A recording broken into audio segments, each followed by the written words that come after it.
एक बकरी, दो अदालतें और मुल्ला नसीरुद्दीन का तीसरा फैसला। उस सुबह की हवा में कुछ ऐसा था जो साफ और गड़बड़ दोनों लग रहा था। जैसे बादल हों लेकिन उनमें बारिश नहीं, जैसे शहर हंस रहा हो लेकिन होठों के पीछे कुछ छिपा रहा हो। यही माहौल था जब मुल्ला नसीरुद्दीन अपनी पुरानी लकड़ी की कुर्सी पर बैठे दीवार से टिके टिके सोच में डूबे थे और उनकी निगाहें सामने पड़ी बकरी पर टिकी थीं। बकरी को देख रहे हो या उसके कानों में दुनिया की खबरें सुन रहे हो? रहीम ने पूछा। बकरी को देख रहा हूं, मुल्ला बोले, लेकिन कान उसके नहीं, लोगों के सुन रहे हैं। कैसे?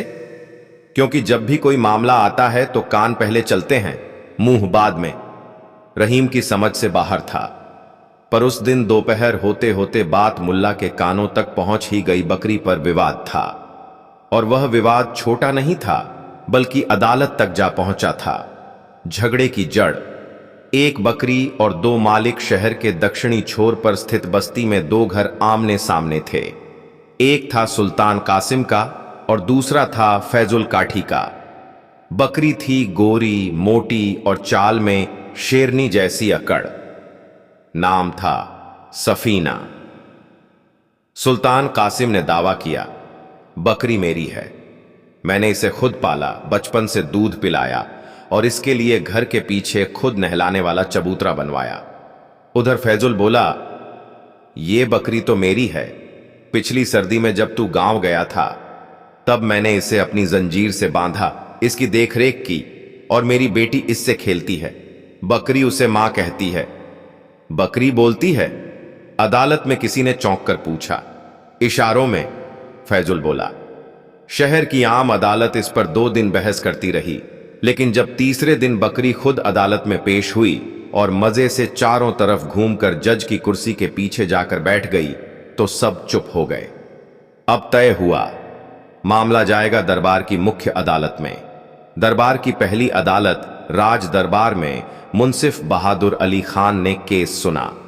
दोनों पक्षों ने फिर वही बातें दोहराईं।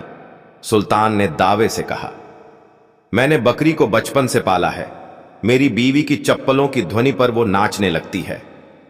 फैजुल बोला, बकरी मेरे बेटे के खिलौनों से खेलती है, उसके नाम पर मुझसे मोहल्ले की औरतों ने दूध उधार लिया है।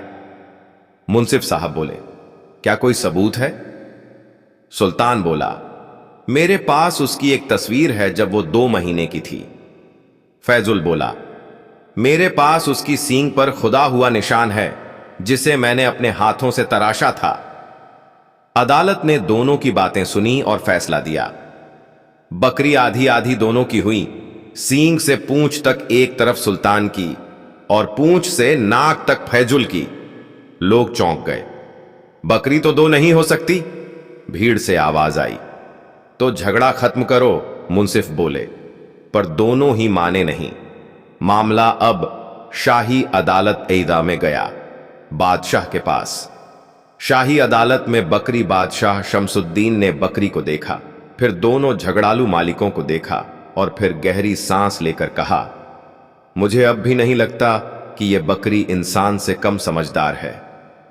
तभी बकरी ने उबासी ली और उसके मुंह से निकलकर एक मोती गिर पड़ा। पूरे दरबार में सन्नाटा। क्या बकरी ने मोती निगल रखा था? किसी ने पूछा।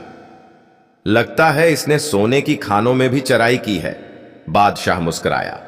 लेकिन अब बात और गंभीर हो गई थी। बकरी की कीमत एक आम जानवर की नहीं रही, अब यह शाही मोती बकरी बहुत देही बन चुकी थी। बादशाह ने कहा, मामला अब मेरे बस से बाहर है, इस पर फैसला वही देगा जिसकी बुद्धि ऐसी हो जो इंसानों की बकरियों से और बकरियों की इंसानों से तुलना कर सके। और वो है? किसी ने फुसफुसाकर पूछा। मुल्ला नसीरुद्दीन। मुल्ला की अदालत मुल्ला को बुलाया गया। वो दरबार में दाखिल हुए, एक सूती टोप, कमर में ढीली पगड़ी और हाथ में वही पुरानी छड़ी। हुजूर, मुझे सिर्फ 5 सवाल पूछने की अनुमति दी जाए, फिर फैसला मैं दूंगा, उन्होंने कहा। पूछो, बादशाह ने इजाजत दी।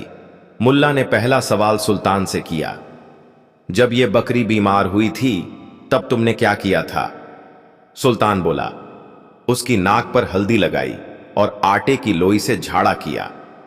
मुल्ला मुस्कुराए। दूसरा सवाल फैजुल से, बकरी जब रात में चिल्लाती है तो तुम क्या करते हो? फैजुल बोला, मैं उसे अपनी चादर में लपेटकर अंदर ले आता हूं। तीसरा सवाल दोनों से, तुम्हारे घर में बकरी कहां सोती है? दोनों बोले, आंगन में। मुल्ला बोला, दोनों झूठ बोल रहे हो। यह बकरी आंगन में नहीं सोती। ये वहां सोती है जहां उसे कोई पुकारता नहीं, यानी जहां वो खुद को आजाद समझती है। चौथा सवाल, उन्होंने बकरी से पूछा, बताओ सफीना तुम्हारा कौन?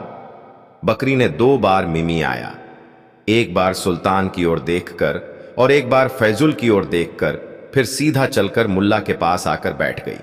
अब मुल्ला बोला, ये रही 5वीं बात, मालिक वही होता है जिसे बकरी अपनाए, न कि वो जिसे अदालत अपनाए। दरबार चौंक गया। तो फैसला क्या है? बादशाह ने पूछा। मुल्ला ने आंखें बंद की, फिर बोला, इस बकरी की 3 अदालतें हो चुकी हैं, लेकिन फैसला कोई नहीं कर सका, इसलिए अब यह बकरी किसी की नहीं रहेगी। अब यह तीसरे न्यायालय की बकरी है, जो इंसानों की बुद्धि को जांचने के लिए एक जीवित परीक्षा बन चुकी है। भीड़ कुछ समझ नहीं पाई। मुल्ला ने तब कुछ ऐसा किया जो सबको हक्का बक्का कर गया। जब बकरी ने शहर को बदल दिया और मुल्ला की तीसरी अदालत में आया एक राजदार चोर। जब बकरी ने शहर को बदल दिया और मुल्ला की तीसरी अदालत में आया एक राजदार चोर, बकरी अब किसी एक इंसान की नहीं रही थी। मुल्ला नसीरुद्दीन ने उसे तीसरे न्यायालय की बकरी घोषित कर दिया था, न सुल्तान की, न फैजुल की, बल्कि उस विचार की प्रतीक जो न तो मोह में बंधे न स्वार्थ में फंसे। बकरी अब खुली जगह में रही, एक पेड़ के नीचे, जहां रोज दोपहर को लोग अपनी उलझनों के हल के लिए आते और मुल्ला वहीं बकरी के पास बैठकर मामलों का फैसला करते। धीरे धीरे उस पेड़ को लोगों ने नाम दिया बकरी न्याय वृक्ष। कोई दूध वाला दूध कम नापने पर पकड़ा जाता तो बकरी के सामने हाजिर किया जाता। कोई चिट्ठीबाज झूठा संदेश भेज देता तो उसकी पूछताछ इसी वृक्ष के नीचे होती। पर इस सब के बीच एक दिन एक ऐसा मामला आया जो मुल्ला की अब तक की समझदारी को भी चुनौती दे बैठा। अजीब चोरी का मामला। एक दोपहर एक औरत जिसका नाम रबिया था, पेड़ के नीचे भागती हुई आई, चेहरा लाल, आंखों में डर। मुल्ला साहब, वो चिल्लाई, मेरे घर से किसी ने कुछ नहीं चुराया, लेकिन मेरी नींद चुरा ली। भीड़ चौंकी। मुल्ला मुस्कुराए, नींद भी चोरी होती है क्या? जी, रबिया बोली, 3 दिन से मैं सो नहीं पाई। जब भी आंखें बंद करती हूं कोई अजनबी मेरी खिड़की के बाहर खड़ा दिखाई देता है। कभी उसकी परछाई दिखती है, कभी उसकी सीटी सुनाई देती है, और जब मैं बाहर झांकती हूं कोई नहीं होता।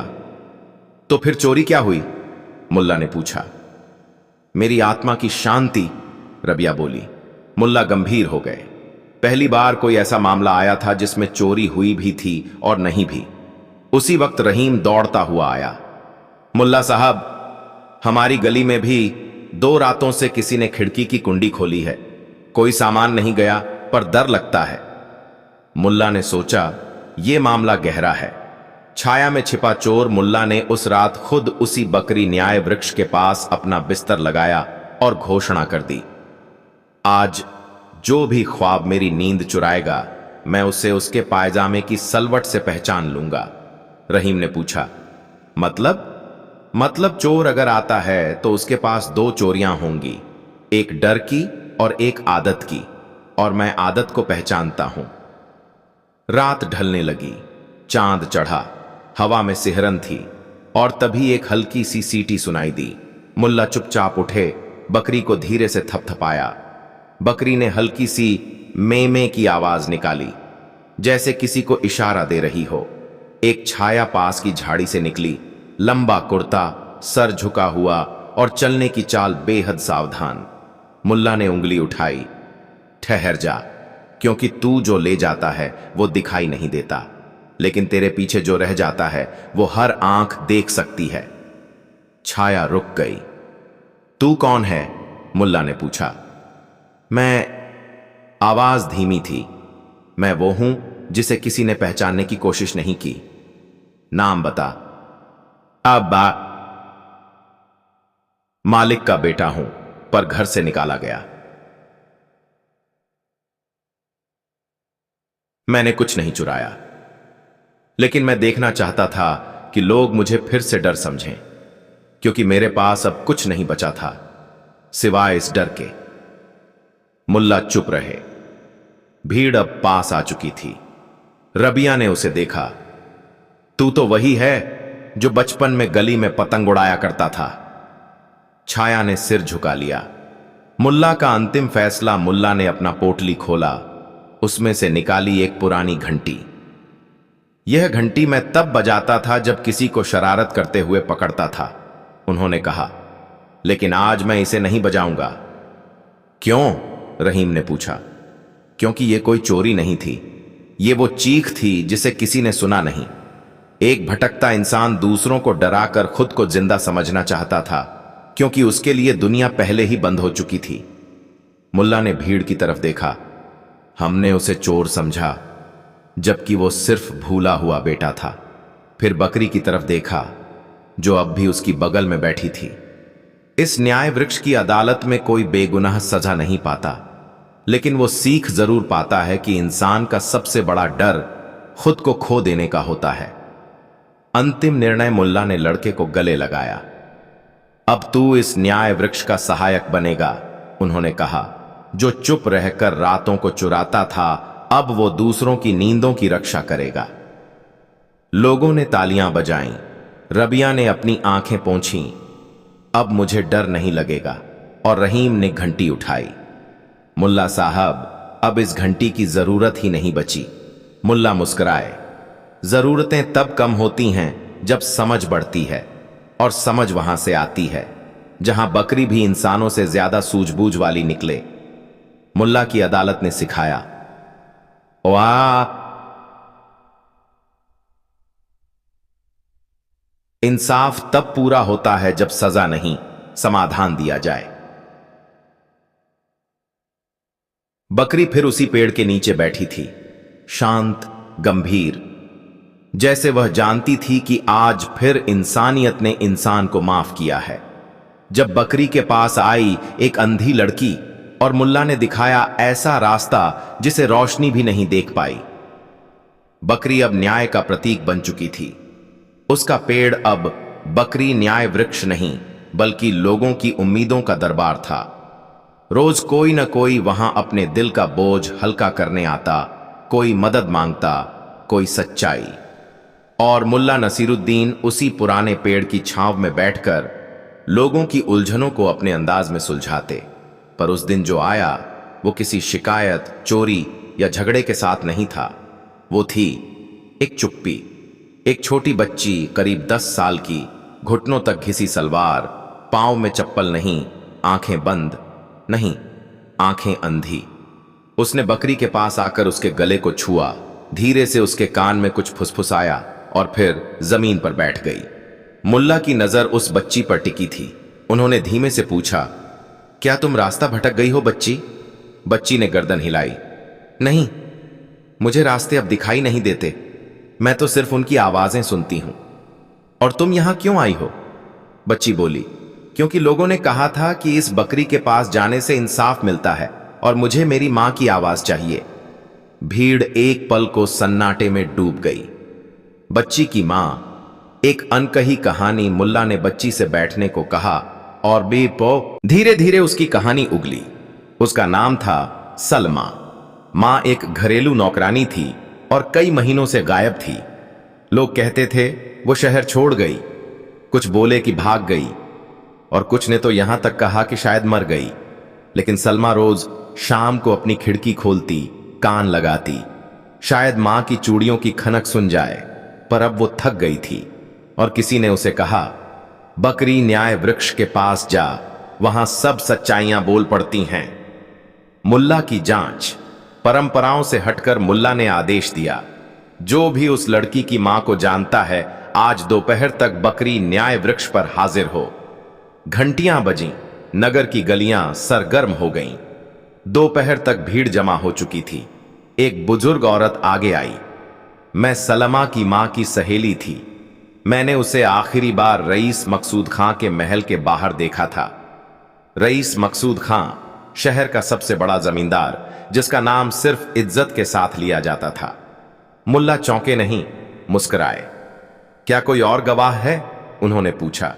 एक युवक बोला, मैं उनके नौकरों में था, पर 2 महीने पहले निकाल दिया गया।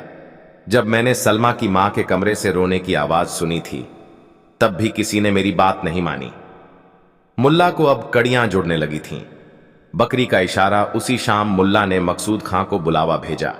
वो रथ में सवार होकर आया, महंगे कपड़ों में। औरतों की नजरें झुकीं और लोगों ने रास्ता छोड़ दिया। क्या बात है मुल्ला साहब? खां बोला। किस मामले में बुलाया? मुल्ला ने कुछ नहीं कहा, बस सलमा को उसकी ओर लाया। क्या आप इसे जानते हैं? उन्होंने पूछा।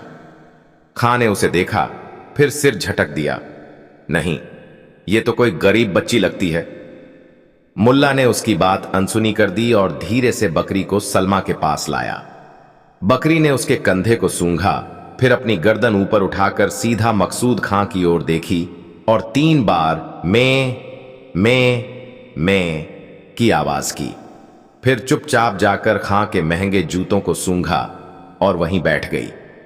मुल्ला ने गंभीर स्वर में कहा, बकरी उस गंध को पहचानती है जिसे इंसान छुपा नहीं सकता। सच की अदालत मुल्ला ने अब सामने लाकर वो दस्तावेज रखे जो उस नौकर के पास थे। एक आधे फटे कागज जिसमें सलमा की मां का नाम था और खां की मुहर थी। इसमें लिखा है, मकसूद खां की हवेली में काम कर रही नौकरानी को बिना मर्जी घर से निकाला गया। और ये? मुल्ला ने बकरी की गर्दन से लटका एक टुकड़ा खींचा। ये है वो धागा जो उस रात तुम्हारी मां के गले से टूटकर बकरी के सींग में उलझ गया था। ये वही है जो उसने उस रात तुम्हें पहनाया था, तुम्हारी चूड़ियों से मिलती हुई माला का हिस्सा। खां गुस्से से कांप गया। बकवास है। सिर्फ एक जानवर के कहे पर मुझे दोषी ठहराओगे? जानवर के कहे पर नहीं, तुम्हारे अपने गुनाह के डर पर। मुल्ला की आंखें जमी थीं। तेरी हवेली से निकाली गई सलमा की मां अब इस शहर में नहीं है, क्योंकि तूने उसका डर, उसकी इज्जत और उसकी आवाज तीनों चुरा ली।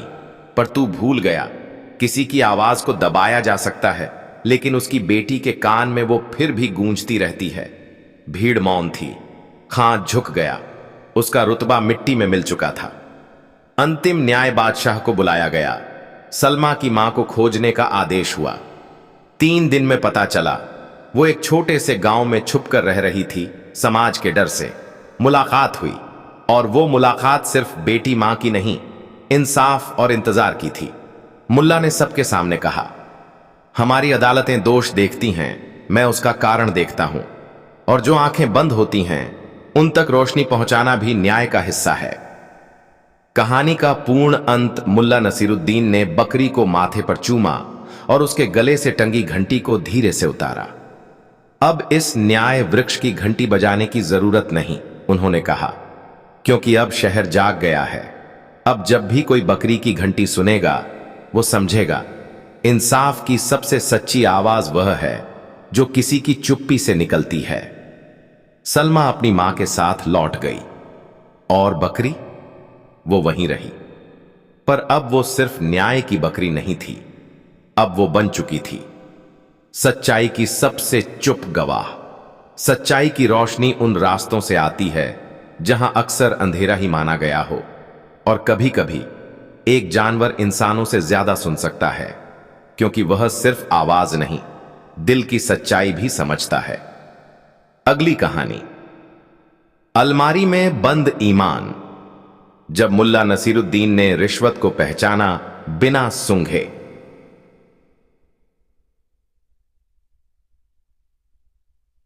शहर गुलबर्ग की हवाओं में उस दिन कुछ अलग था। हंसी तो थी, मगर गहराई से आती हुई, और मुस्कुराहटें भी कुछ डर के पीछे से झांकती हुई। सुबह के सूरज ने अपने रंग पूरे नहीं बिखेरे थे कि खबर फैल गई।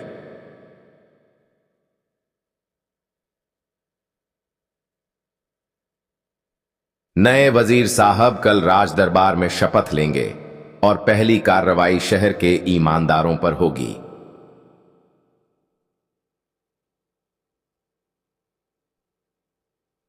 मुल्ला नसीरुद्दीन उस वक्त अपने आंगन में आम की गुठलियों पर ध्यान केंद्रित कर रहे थे। वो गिन नहीं रहे थे, वो नए उनका भविष्य पढ़ रहे थे। ये देखो, उन्होंने अपनी छड़ी से इशारा किया, इसमें जो दाग है वही सबूत है कि फल तो मीठा था, लेकिन काटने वाला नीयत से खट्टा निकला। उनका शागिर्द रहीम, जो हमेशा हर बात को सच मान लेता था, आंखें चौड़ी करके बोला, तो फिर इंसानों को भी आम की तरह तोलना चाहिए मुल्ला साहब। नहीं रहीम, मुल्ला ने मुस्कुराकर कहा, इंसानों को तो कभी कभी सूंघ कर ये नहीं पहचाना जा सकता। अब इसी शहर में देख लो, कई ऐसे लोग हैं जो ईमान की बात करते हैं, लेकिन रात को अपना ईमान अलमारी में बंद करके चाबी चाटते हैं। रहीम समझा नहीं, पर नोट कर लिया। उसी वक्त शहर में कुछ ऐसा हुआ जो मुल्ला की अगली चाल का कारण बनने वाला था। रिश्वत का पहला साया शहर की पश्चिमी गली में रहने वाला एक व्यापारी था, गुलाम रसूल। उसकी कपड़ों की दुकान पूरे बाजार में मशहूर थी, लेकिन यह बात कम लोग जानते थे कि वह कपड़ों के साथ साथ अफसरों को भी नरम करता था, रुपये की गर्माहट से। उसका नया प्लान था, एक सरकारी इमारत के ठेके में सबसे कम दाम लगाकर काम हथियाना और फिर घटिया सामग्री से निर्माण कर सरकारी खजाने को चुना लगाना। मगर नया वजीर शेरदिल खान इतना सीधा नहीं था। उसने घोषणा की, हर प्रस्ताव की जांच एक ईमानदार नागरिक करेगा, वो नागरिक जिसे जनता खुद नामित करे। इस घोषणा के साथ ही लोग सोच में पड़ गए और तभी किसी ने नाम लिया, मुल्ला नसीरुद्दीन। बिना चुनाव, बिना चर्चा, पूरा बाजार इस नाम पर सहमत हो गया। योजना और चालें गुलाम रसूल को जब यह खबर मिली तो उसने अपने चारों खास लोगों को बुलाया। एक था नाजिम, जो बातें बनाता था। दूसरा था मेहताब, जो अफसरों को खुश करने की कला जानता था। तीसरा था करीम, जो पैसे का खेल जानता था। और चौथा था एक लकड़ी का बक्सा, जो दिखता था खाली, लेकिन उसमें भरा जाता था रिश्वत। मुल्ला को खरीदो, गुलाम रसूल बोला। अगर उसे मोड़ा न जा सका तो मेरी दुकान भी न रहेगी और ठेका भी हाथ से जाएगा। नाजिम बोला, मुल्ला सीधा है लेकिन चालाक, बातों से नहीं फंसेगा। मेहताब बोला, शायद गिफ्ट से। करीम मुस्कुराया, तोहफा ऐसा दो जो तोहफा लगे ही नहीं। तीनों ने मिलकर योजना बनाई।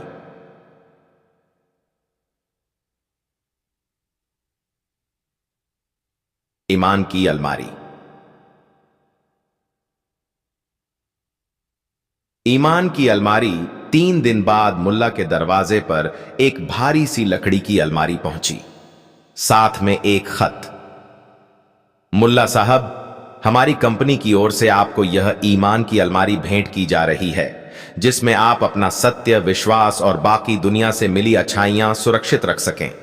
इसमें कुल 7 खांचे हैं, हर खांचा एक मूल्य के लिए। आशा है आपको पसंद आएगी। आपके शुभ चिंतक। रहीम ने वो खत पढ़ा और खुश होकर बोला, माशा अल्लाह, यह तोहफा कितना नेक है मुल्ला साहब, लोग आपको कितना मानते हैं। मुल्ला मुस्कुराए नहीं, वो सीधे उस अलमारी की ओर गए, दरवाजा खोला, फिर बंद किया। रहीम, कल से कोई भी इस अलमारी के आसपास न फटके। क्यों? क्योंकि मैंने इसमें आज खुद को बंद कर लिया है। अब देखना है कि यह अलमारी मुझे कितना जानती है।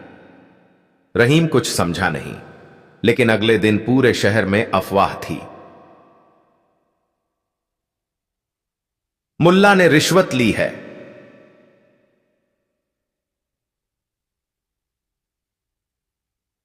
अफवाहों का बवंडर शहर में बातें उड़ने लगीं। मुल्ला के घर जो अलमारी आई थी उसमें सोने की ईंटें थीं। उसने जांच से खुद को हटा लिया, वो भी बिक गया। गुलाम रसूल अपने ऑफिस में बैठकर हंस रहा था। अलमारी ने अपना काम कर दिया, अब किसी को कुछ साबित करने की जरूरत नहीं। लेकिन वो भूल गया था, मुल्ला नसीरुद्दीन का मतलब ही है उम्मीद की उलटी चाल। मुल्ला की अदालत 2 दिन बाद मुल्ला खुद दरबार में पहुंचे, बिना बुलाए। हुजूर, उन्होंने कहा, क्या मैं इस इमारत की ईंटों को अपनी नजरों से परख सकता हूं? बादशाह ने कहा, पर तुम तो जांच से हट गए थे। नहीं हुजूर, मैंने तो सिर्फ अपनी बयारा ईमानदारी को अलमारी में बंद किया था, ताकि देख सकूं दुनिया उसे पहचानती है या सिर्फ उसका दिखावा करती है। वजीर ने पूछा, और तुम्हारा निर्णय? गुलाम रसूल की दीवारें अभी खड़ी भी नहीं हुई, पर उनमें दरारें दिखने लगी हैं, और इन दरारों से निकली है एक सड़ी हुई गंध। गंध? बादशाह चौंका। जी हां, मुल्ला बोले, मैंने वो अलमारी जांची। उसके हर खांचे में थी चांदी के सिक्कों की परत, और लकड़ी में लगाया गया था जाफरानी इत्र, ताकि जब भी दरवाजा खुले तो मन मोहे और रिश्वत का पता न चले। पर इत्र की खुशबू छिपा नहीं सकी उसकी असलियत। क्या सबूत है तुम्हारे पास? वजीर ने पूछा। मुल्ला ने जेब से वो खत निकाला।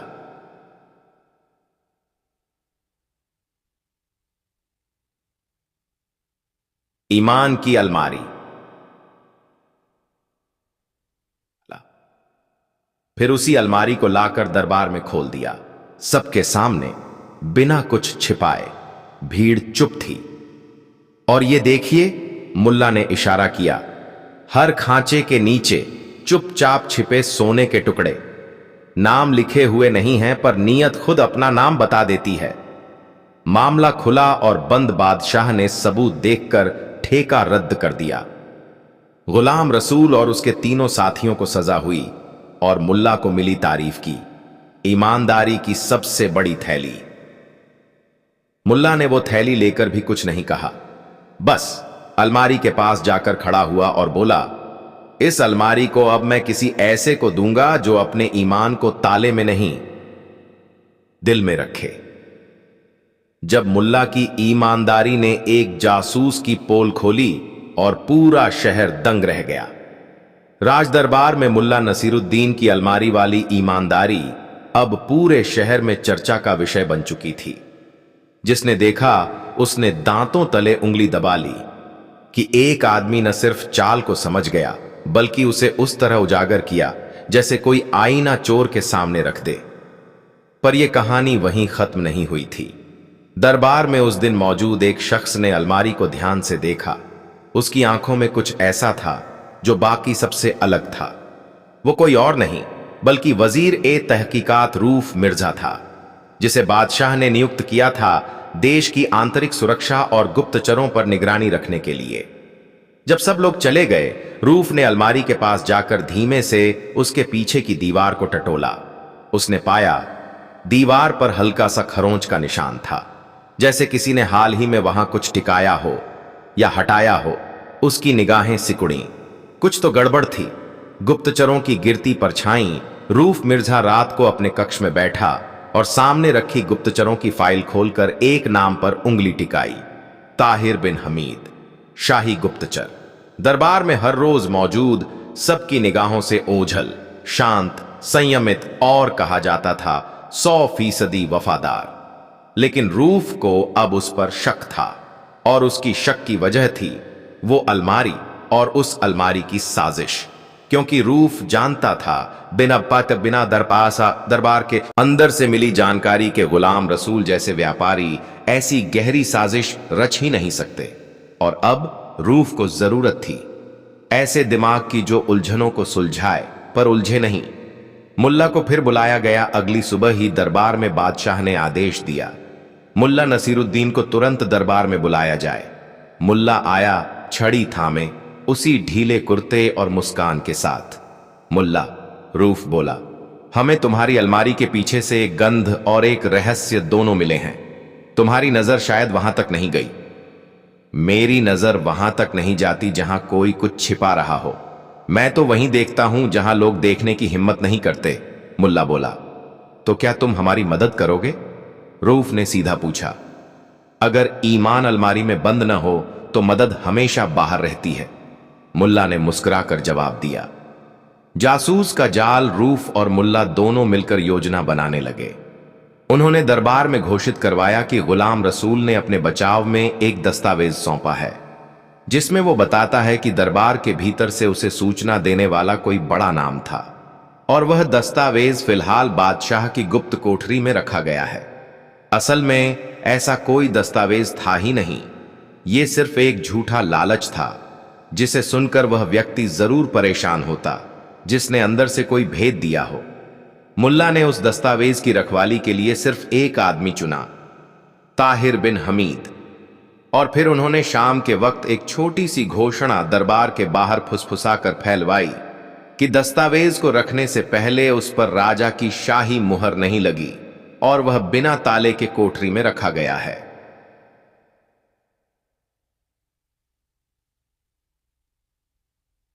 जाल में फंसी मछली रात के तीसरे पहर, जब चांद अपनी आधी चांदी फैला चुका था, रूफ और मुल्ला ने गुप्त कोठरी की छत में छेद से अंदर झांकना शुरू किया।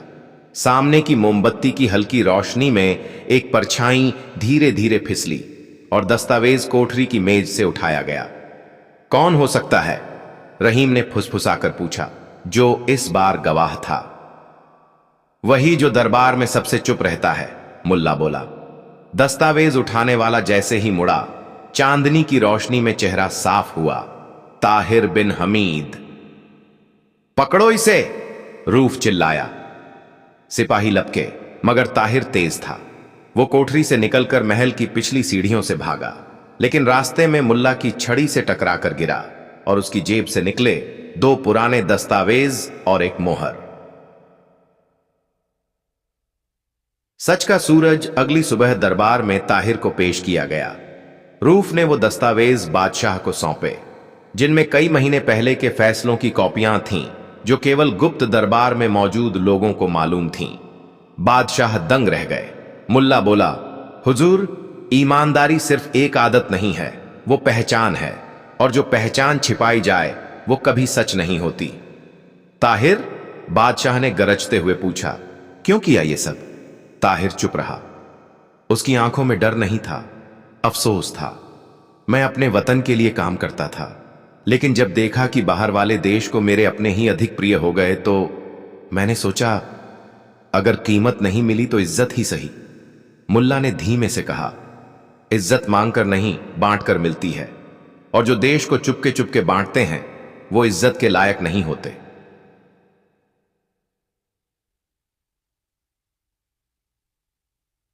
अंतिम न्याय ताहिर को देशद्रोह के आरोप में कारावास की सजा दी गई। गुलाम रसूल को आजीवन व्यवसाय से दूर कर दिया गया। रूफ ने दरबार में मुल्ला को सार्वजनिक रूप से सम्मानित किया। बादशाह ने कहा, आज के बाद ईमानदारी की पहचान सिर्फ शब्दों से नहीं, मुल्ला की नजरों से होगी। मुल्ला ने हंसते हुए कहा, और मेरी नजर कभी किसी अलमारी में बंद नहीं होती हुजूर या हुजूर। निष्कर्ष और सीख कभी कभी साजिशें सामने नहीं आती, बल्कि छाया में चलती हैं, और उन्हें पकड़ने के लिए सिर्फ कानून नहीं, समझ, धैर्य और थोड़ा सा हास्य चाहिए। मुल्ला नसीरुद्दीन ने यह साबित कर दिया कि इंसान की सबसे बड़ी ताकत उसका दिमाग है, पर उसकी सबसे बड़ी पहचान उसका ईमान। सीख, ईमानदारी वो दरवाजा है जो अगर एक बार बंद हो जाए तो फिर दुनिया के सारे ताले भी उसे खोल नहीं सकते, लेकिन अगर वो खुला हो तो हर अंधेरे में रोशनी की एक सीधी किरण हमेशा रहती है। बस उसे देखने के लिए नजर चाहिए और समझ चाहिए। मुल्ला जैसी अगली कहानी। मुल्ला नसीरुद्दीन और खजांची की आधी गिनती वाला मुकाबला। एक दिन की बात है, शहर की सबसे बड़ी सराय में शोरगुल कुछ ज्यादा ही था। दरबान बार बार लोगों को शांत करने की कोशिश कर रहा था, लेकिन भीतर बैठी भीड़ की उत्तेजना थमने का नाम नहीं ले रही थी। और इस सब के केंद्र में था एक चमचमाता हुआ तख्ता, जिस पर बड़े बड़े अक्षरों में लिखा था, आज दोपहर शहर का सबसे विचित्र मुकाबला। खजांची हाफिज बनाम कोई भी चुनौती देने वाला, गिनती में बेजोड़, गणना में अपराजेय। अगर कोई हाफिज को हरा दे तो इनाम 100 अशरफियां और शहर की इज्जत। भीड़ इसीलिए उमड़ी थी।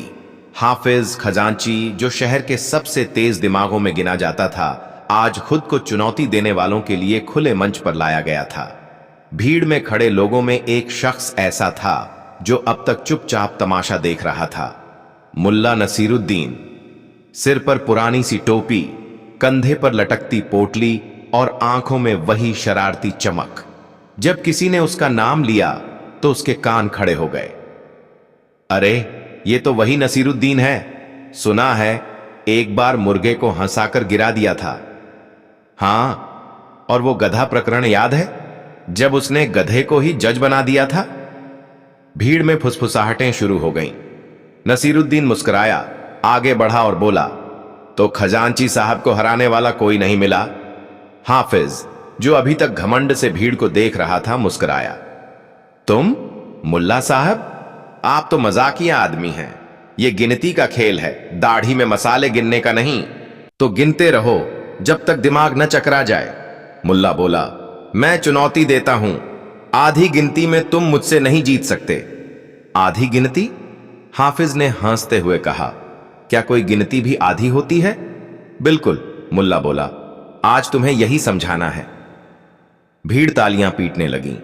मुकाबले की शुरुआत सराय के बीचों बीच एक बड़ा तख्ता रखा गया। दोनों तरफ 2 कुर्सियां, सामने मेज और बीच में एक थैला।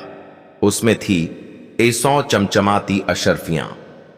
मेज पर घंटी रखी थी।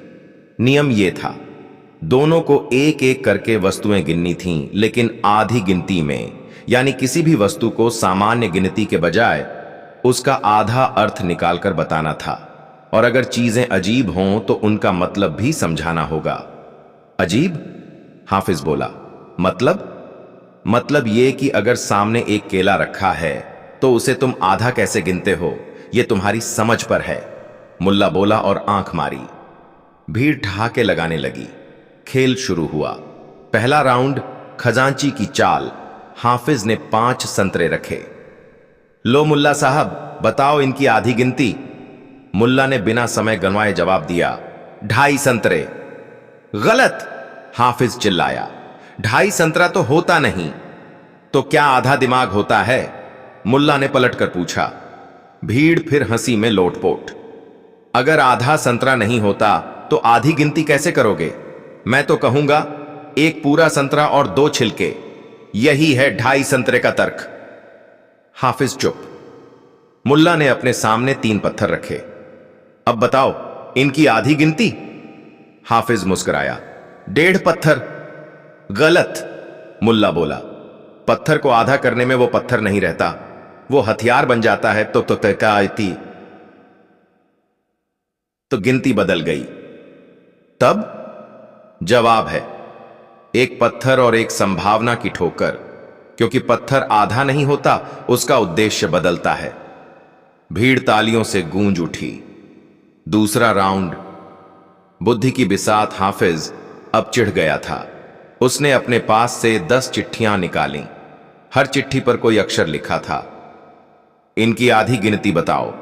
मुल्ला ने झट से उत्तर दिया, अगर 10 चिट्ठियां हैं तो आधी गिनती 5 चिट्ठियों की नहीं, 5 संदेशों की ध्वनि होगी, जिनमें से 3 खो जाएंगी, 2 समझ आएंगी, यानी आधी गिनती एडे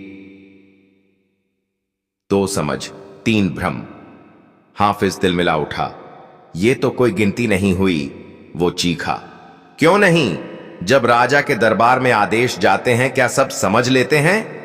मुल्ला ने मुस्कुराते हुए पूछा। नहीं, तो गिनती वही जो मतलब तक पहुंचे। भीड़ अब पूरी तरह मुल्ला के पक्ष में थी। तीसरा राउंड, बहस का बम। अब हाफिज ने सोचा, अगर ऐसे ही चलता रहा तो मैं हार जाऊंगा। उसने एक थाली में 5 तरबूज रखे और बोला, ये रहे, अब बता दो इनकी आधी गिनती बिना काटे। मुल्ला थाली के पास गया, देखा, मुस्कुराया। तरबूज की आधी गिनती आसान है, 2 तरबूज और 1 वजनदार संदेह, क्योंकि जब तक काटा नहीं जाए तरबूज अंदर से लाल है या सड़ा कौन जाने। ठहाका। तुम गिनती के नहीं कविता के उस्ताद हो, हाफिज बड़बड़ाया। गिनती वही जो सोच में पसीना निकाल दे, मुल्ला बोला, वरना तो सब खजांची होते। चौथा राउंड। मोहरों की मार, अब आखिरी दांव आया। हाफिज ने कहा, अब मैं रखता हूं 32 ताश की गड्डी। आधी गिनती? मुल्ला बोला, आधी गिनती एल 16 पत्ते। तो यह तो सीधी गिनती हुई। हाफिज हंसा। नहीं, सुनो पूरा। 16 पत्ते, जिनमें से 2 राजा हैं जो हर बार युद्ध में अकेले पड़ते हैं, 3 गुलाम हैं जो अपनी चालें नहीं जानते, और एक जोकर है जो किसी भी गिनती को फुसला सकता है। भीड़ तालियों से गूंज उठी। हाफिज का चेहरा उतर गया। निर्णायक घड़ी, अब फैसला होना था। थैला खोला गया, अशर्फियां रखी गईं। भीड़ चुप। मुल्ला ने खड़े होकर कहा, अब मैं अंतिम वस्तु रखता हूं। एक सवाल, सिर्फ एक। पूछो, हाफिज ने कहा। अगर तुम्हारे पास 100 अशर्फियां हैं और तुम उन्हें आधा दान, आधा बचत, आधा कर और आधा गिनती में खो दो, तो तुम्हारे पास क्या बचेगा? हाफिज बौखला गया। ये 4 आधे कैसे? जवाब दो, भीड़ चिल्लाई। हाफिज ने सोचते सोचते पसीना पसीना हो गया। मुल्ला मुस्कुराया। जवाब है, एक गड्डी भ्रम की और कुछ सिक्कों की खनक जो अब भी सवालों में उलझी है। सराय गूंज उठी। मुल्ला जीत गया। जब मुल्ला की गिनती से राज दरबार हिल गया और एक खुफिया मिशन की शुरुआत हुई। सराय की तालियों और हंसी की गूंज अभी थमी नहीं थी कि नगर के मुख्य सिपाही ने दरवाजा खोलकर जोर से ऐलान किया, मुल्ला नसीरुद्दीन को बादशाह सलामत ने तुरंत दरबार में तलब किया है। भीड़ जैसे ठहर गई। हाफिज, जो अब भी हार की शर्म से कुर्सी पर बैठा था, अपना चेहरा ढंक कर उठ चला। मुल्ला मुस्कुराया, पोटली उठाई और बिना किसी घबराहट के सिपाही के साथ चल दिया। पापा पापा का था। राज दरबार में रहस्य दरबार में पहुंचते ही बादशाह शमसुद्दीन ने अपने आलीशान सिंहासन से सीधा पूछा, मुल्ला, यह जो आधी गिनती का खेल खेला गया वह हंसी की बात नहीं थी। उसने हमें सोचने पर मजबूर कर दिया है। हुजूर, मुल्ला ने झुककर कहा, गिनती अगर गिनकर न सोची जाए तो वह सिर्फ संख्याएं होती हैं, ज्ञान नहीं। दरबार में सन्नाटा छा गया। वजीर आला ने कहा, लेकिन बादशाह सलामत, यह आदमी मजाकिया है, न कि कोई गणितज्ञ। दरबार के मामलों में मजाक नहीं चलता। बादशाह ने हाथ उठाया। मुल्ला, हम तुम्हें एक चुनौती देना चाहते हैं। यह कोई खेल नहीं बल्कि एक गुप्त मिशन है। मैं खेल से शुरू होता हूं पर अंत तक बात गंभीर ही होती है हुजूर, मुल्ला ने मुस्कुराते हुए जवाब दिया। बादशाह थोड़ा झुका, फिर धीरे से बोला, हमारे खजाने से पिछले कुछ महीनों से सोने की अशर्फियां गायब हो रही हैं। खजांची हर बार हिसाब मिलाता है, लेकिन कुछ ना कुछ कम होता है, और हर बार उसकी गिनती सही। मैं खेल से शुरू होता हूं पर अंत तक बात गंभीर ही होती है हुजूर, मुल्ला ने मुस्कुराते हुए जवाब दिया। बादशाह थोड़ा झुका, फिर धीरे से बोला, हमारे खजाने से पिछले कुछ महीनों से सोने की अशर्फियां गायब हो रही हैं। खजांची हर बार हिसाब मिलाता है, लेकिन कुछ ना कुछ कम होता है, और हर बार उसकी गिनती सही प्रतीत होती है। और आप चाहते हैं कि मैं आधी गिनती से पूरी चोरी पकड़ूं? मुल्ला ने आंख मटकाकर पूछा। बिल्कुल, बादशाह बोला, और अगर तुम इस रहस्य को सुलझा लो तो यह अशर्फियों की थैली तुम्हारी होगी, नहीं तो मैं किसी और थैली के लायक नहीं रहूंगा। मुल्ला ने बात पूरी की और सिर हिला दिया। ठीक है हुजूर, मैं खजाने की तरफ रवाना होता हूं, लेकिन मेरी एक शर्त है। क्या? खजांची को कुछ देर के लिए दरबार से बाहर भेजा जाए, उसकी जगह मुझे 2 घंटे अकेले खजाने में घूमने दिया जाए, बिना किसी पहरे के। बादशाह ने सहमति में सिर हिलाया। सबको हैरानी हुई, पर अब हर कोई जानता था कि जब मुल्ला कुछ कहे तो उसके पीछे कुछ जरूर होता है। खजाने का रहस्य राजमहल के तहखाने में स्थित खजाना, भारी ताले, सुनहरी छत और लाखों की संपत्ति। मुल्ला ने दरवाजा खुलवाया और भीतर घुसते ही कहा, कृपया 2 घंटे तक कोई मुझे न टोकें। जब दरवाजा बंद हुआ तो मुल्ला न तुरंत गिनती करने लगा, न जांच पड़ताल। वह बैठ गया, पोटली खोली और उसमें से निकाले कुछ चने, 2 लकड़ी के गोले और एक सीटी। धीरे धीरे उसने छनों को वहां वहां फेंकना शुरू किया जहां धूल कम थी। फिर उसने एक गोला घुमाया और सुनाई दी हल्की सी खनक। मुल्ला मुस्कुराया। तो असली खेल है आवाज का, गिनती का नहीं। उसने सीटी बजाई, फिर चुप हो गया। थोड़ी ही देर में दीवार के पीछे से फुसफुसाहट सुनाई दी और फिर दीवार खुली। एक आदमी धीरे से अंदर आया, चेहरे पर डर, पर हाथ में एक थैली। मुल्ला झुककर बोला, खजांची के सहायक को सलाम। वो चौंका। तुम यहां कैसे? मैं तो वही गिन रहा हूं जो दिखाई नहीं देता, और आधी गिनती में जो खो जाता है वही तो चोर होता है। सच्चाई का पर्दाफाश दरबार में अगले दिन मुल्ला ने सभी के सामने वो सीटी बजाई। यह रही चोरी की सीटी। जब भी यह बजती, खजांची के सहायक दीवार की ओट से निकलकर 2 अशर्फियां निकाल लेता और खजांची को वापस वही संख्या लिखने देता जो पहले से दर्ज थी। पर यह कैसे संभव है? वजीर चौंका, क्योंकि गिनती वही जो लिखी जाए, और अगर आधा हिस्सा कभी गिना ही न जाए तो उसे चोरी कौन मानेगा? बादशाह गहराई में सोचने लगे। फिर उन्होंने खजांची और उसके सहायक को गिरफ्तार कर लिया। मुल्ला की सीटी, गिनती का अंदाज और धूल में फेंके गए चने, सब कुछ अब दरबार की चर्चा बन चुका था। अंत और सीख बादशाह ने मुल्ला को इनाम की थैली दी, लेकिन मुल्ला ने मुस्कुराकर कहा, हुजूर, मैं थैली तो ले लूंगा, पर उसमें से आधी अशर्फियां गरीब खाने भेज दीजिए, ताकि वे लोग जानें कि कभी कभी गिनती से ज्यादा जरूरी होती है। नजर और नीयत। दरबार तालियों से गूंज उठा। हर गिनती में केवल संख्या नहीं बल्कि संदर्भ भी मायने रखता है। जो चीजें दिखाई नहीं देती अक्सर वही सबसे जरूरी होती हैं, चाहे वह भरोसा हो, इरादा हो या चुपचाप होती हुई चोरी। मुल्ला की कहानी हमें यही सिखाती है।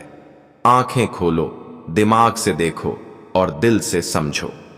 अगली कहानी। उस सुबह की हवा में कुछ ऐसा था जो साफ और गड़बड़ दोनों लग रहा था। जैसे बादल हों लेकिन उनमें बारिश नहीं, जैसे शहर हंस रहा हो लेकिन होठों के पीछे कुछ छिपा रहा हो। यही माहौल था जब मुल्ला नसीरुद्दीन अपनी पुरानी लकड़ी की कुर्सी पर बैठे दीवार से टिके टिके सोच में डूबे थे, और उनकी निगाहें सामने पड़ी बकरी पर टिकी थीं। बकरी को देख रहे हो या उसके कानों में दुनिया की खबरें सुन रहे हो? रहीम ने पूछा। बकरी को देख रहा हूं, मुल्ला बोले, लेकिन कान उसके नहीं, लोगों के सुन रहे हैं। कैसे?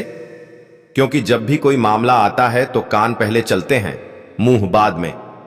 रहीम की समझ से बाहर था, पर उस दिन दोपहर होते होते बात मुल्ला के कानों तक पहुंच ही गई। बकरी पर विवाद था, और वह विवाद छोटा नहीं था बल्कि अदालत तक जा पहुंचा था। झगड़े की जड़, एक बकरी और 2 मालिक शहर के दक्षिणी छोर पर स्थित बस्ती में 2 घर आमने सामने थे।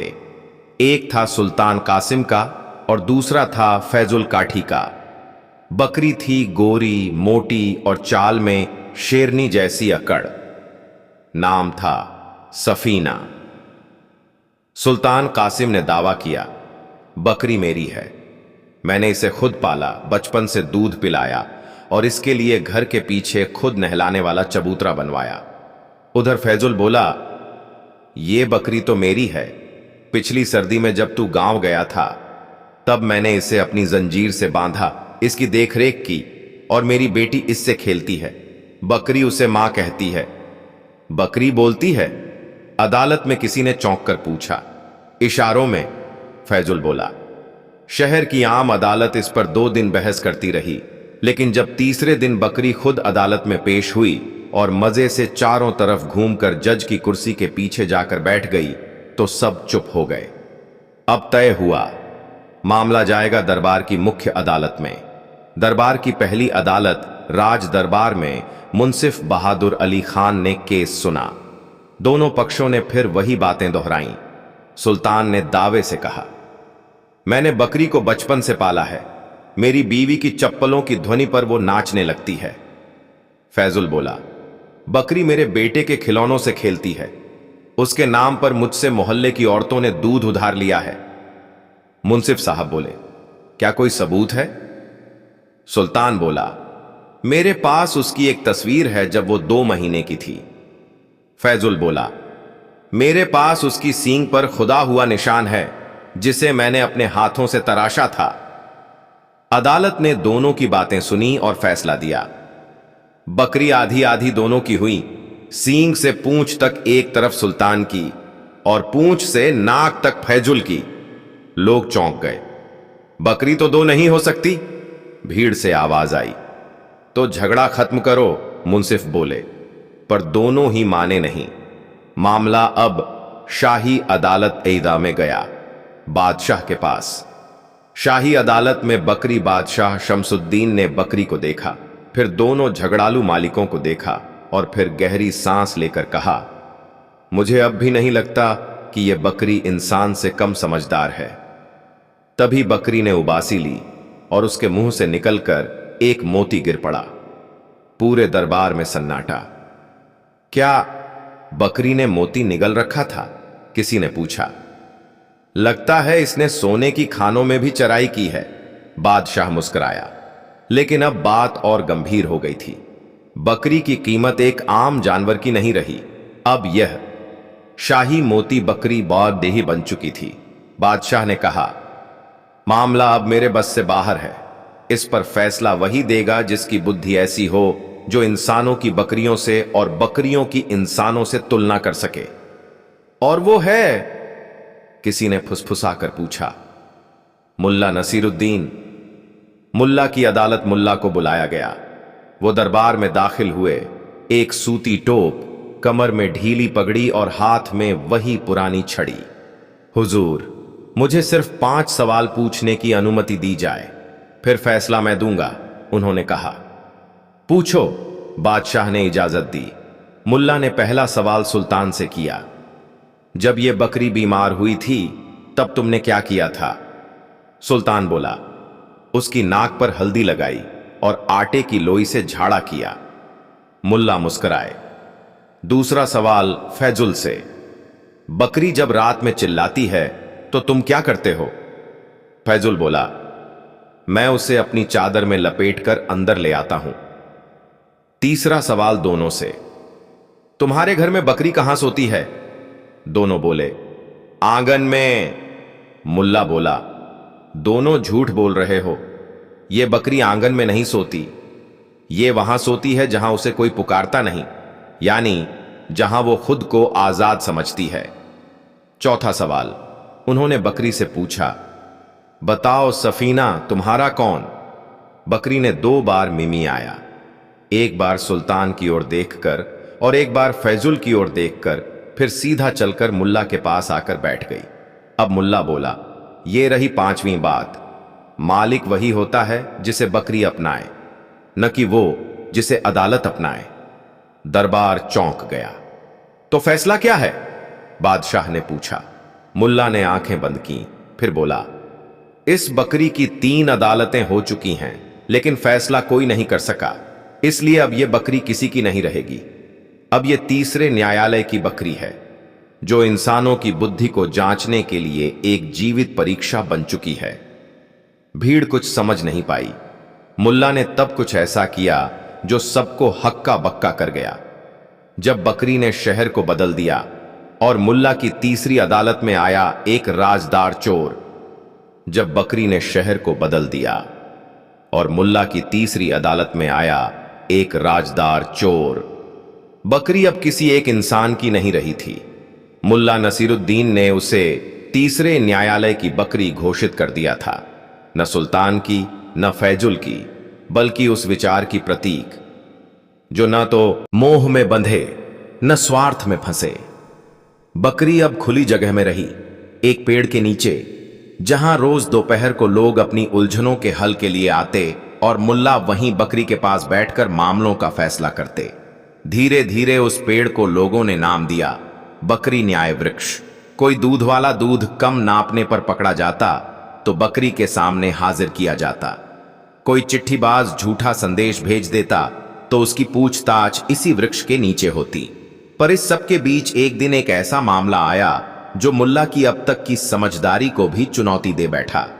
अजीब चोरी का मामला। एक दोपहर एक औरत जिसका नाम रबिया था पेड़ के नीचे भागती हुई आई।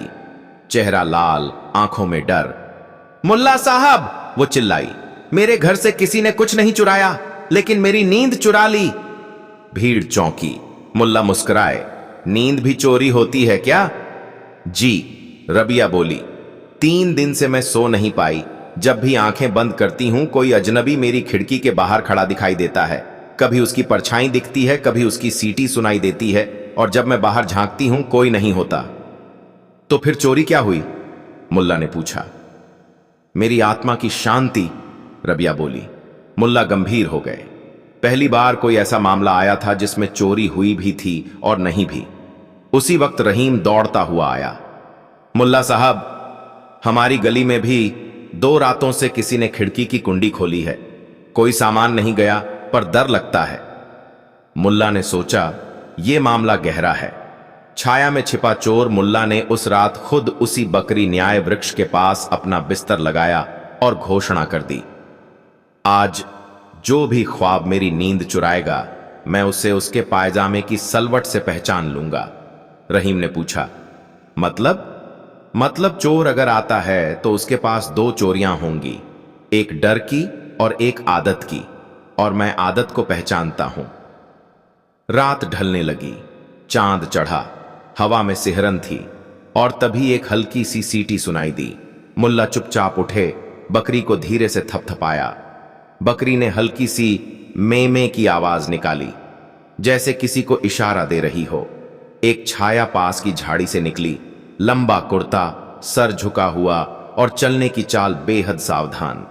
मुल्ला ने उंगली उठाई, ठहर जा, क्योंकि तू जो ले जाता है वो दिखाई नहीं देता, लेकिन तेरे पीछे जो रह जाता है वो हर आंख देख सकती है। छाया रुक गई। तू कौन है? मुल्ला ने पूछा। मैं, आवाज धीमी थी, मैं वो हूं जिसे किसी ने पहचानने की कोशिश नहीं की। नाम बता। अब्बा। मालिक का बेटा हूं, पर घर से निकाला गया। मैंने कुछ नहीं चुराया, लेकिन मैं देखना चाहता था कि लोग मुझे फिर से डर समझें, क्योंकि मेरे पास अब कुछ नहीं बचा था सिवाय इस डर के। मुल्ला चुप रहे। भीड़ अब पास आ चुकी थी। रबिया ने उसे देखा। तू तो वही है जो बचपन में गली में पतंग उड़ाया करता था। छाया ने सिर झुका लिया। मुल्ला का अंतिम फैसला। मुल्ला ने अपना पोटली खोला, उसमें से निकाली एक पुरानी घंटी। यह घंटी मैं तब बजाता था जब किसी को शरारत करते हुए पकड़ता था, उन्होंने कहा, लेकिन आज मैं इसे नहीं बजाऊंगा। क्यों? रहीम ने पूछा। क्योंकि यह कोई चोरी नहीं थी, यह वो चीख थी जिसे किसी ने सुना नहीं। एक भटकता इंसान दूसरों को डराकर खुद को जिंदा समझना चाहता था, क्योंकि उसके लिए दुनिया पहले ही बंद हो चुकी थी। मुल्ला ने भीड़ की तरफ देखा। हमने उसे चोर समझा, जबकि वो सिर्फ भूला हुआ बेटा था। फिर बकरी की तरफ देखा, जो अब भी उसकी बगल में बैठी थी। इस न्याय वृक्ष की अदालत में कोई बेगुनाह सजा नहीं पाता, लेकिन वो सीख जरूर पाता है कि इंसान का सबसे बड़ा डर खुद को खो देने का होता है। अंतिम निर्णय मुल्ला ने लड़के को गले लगाया। अब तू इस न्याय वृक्ष का सहायक बनेगा, उन्होंने कहा। जो चुप रहकर रातों को चुराता था, अब वो दूसरों की नींदों की रक्षा करेगा। लोगों ने तालियां बजाईं। रबिया ने अपनी आंखें पोंछीं। अब मुझे डर नहीं लगेगा। और रहीम ने घंटी उठाई। मुल्ला साहब, अब इस घंटी की जरूरत ही नहीं बची। मुल्ला मुस्कुराए। जरूरतें तब कम होती हैं जब समझ बढ़ती है, और समझ वहां से आती है जहां बकरी भी इंसानों से ज्यादा सूझबूझ वाली निकले। मुल्ला की अदालत ने सिखाया, वाह, इंसाफ तब पूरा होता है जब सजा नहीं, समाधान दिया जाए। बकरी फिर उसी पेड़ के नीचे बैठी थी, शांत, गंभीर, जैसे वह जानती थी कि आज फिर इंसानियत ने इंसान को माफ किया है। जब बकरी के पास आई एक अंधी लड़की और मुल्ला ने दिखाया ऐसा रास्ता जिसे रोशनी भी नहीं देख पाई। बकरी अब न्याय का प्रतीक बन चुकी थी। उसका पेड़ अब बकरी न्याय वृक्ष नहीं बल्कि लोगों की उम्मीदों का दरबार था। रोज कोई न कोई वहां अपने दिल का बोझ हल्का करने आता, कोई मदद मांगता, कोई सच्चाई। और मुल्ला नसीरुद्दीन उसी पुराने पेड़ की छांव में बैठकर लोगों की उलझनों को अपने अंदाज में सुलझाते। पर उस दिन जो आया वो किसी शिकायत, चोरी या झगड़े के साथ नहीं था। वो थी एक चुप्पी। एक छोटी बच्ची करीब 10 साल की, घुटनों तक घिसी सलवार, पांव में चप्पल नहीं, आंखें बंद नहीं, आंखें अंधी।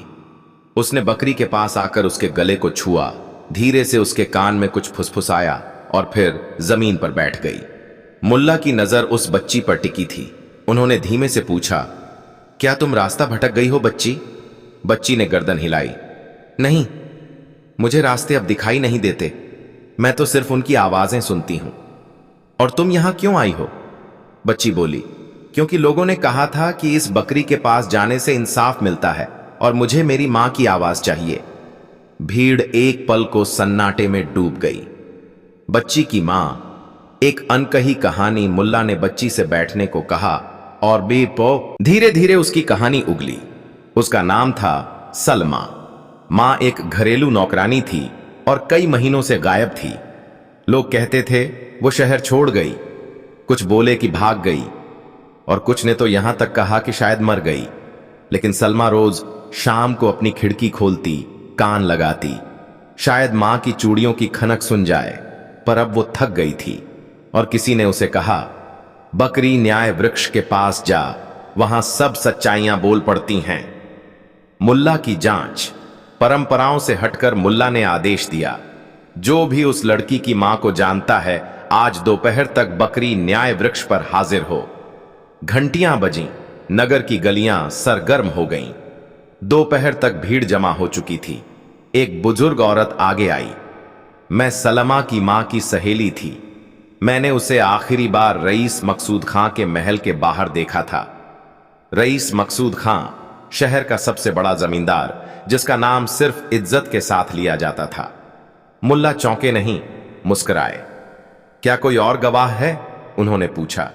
एक युवक बोला, मैं उनके नौकरों में था, पर 2 महीने पहले निकाल दिया गया। जब मैंने सलमा की मां के कमरे से रोने की आवाज सुनी थी, तब भी किसी ने मेरी बात नहीं मानी। मुल्ला को अब कड़ियां जुड़ने लगी थीं। बकरी का इशारा। उसी शाम मुल्ला ने मकसूद खां को बुलावा भेजा। वो रथ में सवार होकर आया, महंगे कपड़ों में। औरतों की नजरें झुकीं और लोगों ने रास्ता छोड़ दिया। क्या बात है मुल्ला साहब? खां बोला। किस मामले में बुलाया? मुल्ला ने कुछ नहीं कहा, बस सलमा को उसकी ओर लाया। क्या आप इसे जानते हैं? उन्होंने पूछा। खां ने उसे देखा, फिर सिर झटक दिया। नहीं, ये तो कोई गरीब बच्ची लगती है। मुल्ला ने उसकी बात अनसुनी कर दी और धीरे से बकरी को सलमा के पास लाया। बकरी ने उसके कंधे को सूंघा, फिर अपनी गर्दन ऊपर उठाकर सीधा मकसूद खां की ओर देखी और 3 बार मैं की आवाज की। फिर चुपचाप जाकर खां के महंगे जूतों को सूंघा और वहीं बैठ गई। मुल्ला ने गंभीर स्वर में कहा, बकरी उस गंध को पहचानती है जिसे इंसान छुपा नहीं सकता। सच की अदालत। मुल्ला ने अब सामने लाकर वो दस्तावेज रखे जो उस नौकर के पास थे। एक आधे फटे कागज जिसमें सलमा की मां का नाम था और खां की मुहर थी।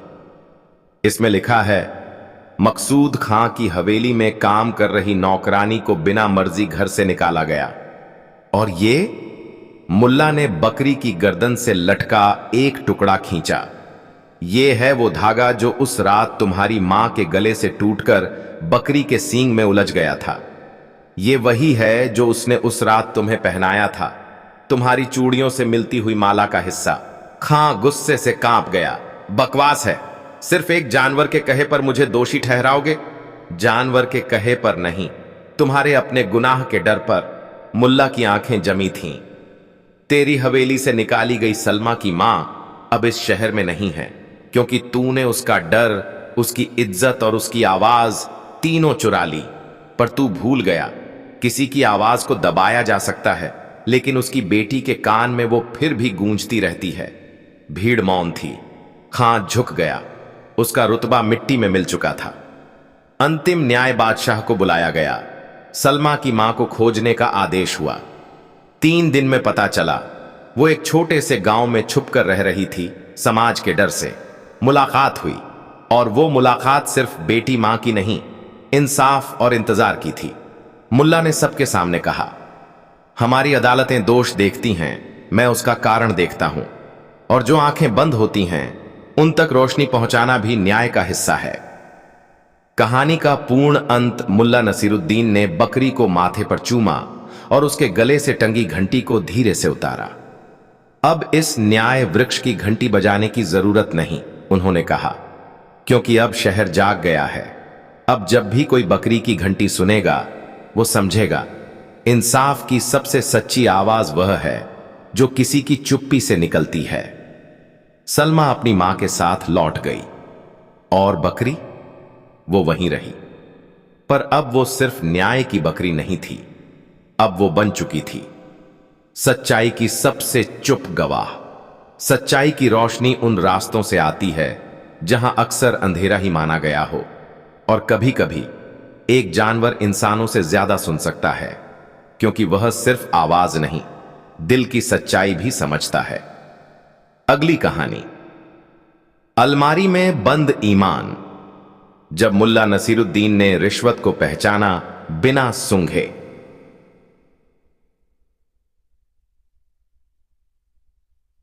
शहर गुलबर्ग की हवाओं में उस दिन कुछ अलग था। हंसी तो थी, मगर गहराई से आती हुई, और मुस्कुराहटें भी कुछ डर के पीछे से झांकती हुई। सुबह के सूरज ने अपने रंग पूरे नहीं बिखेरे थे कि खबर फैल गई।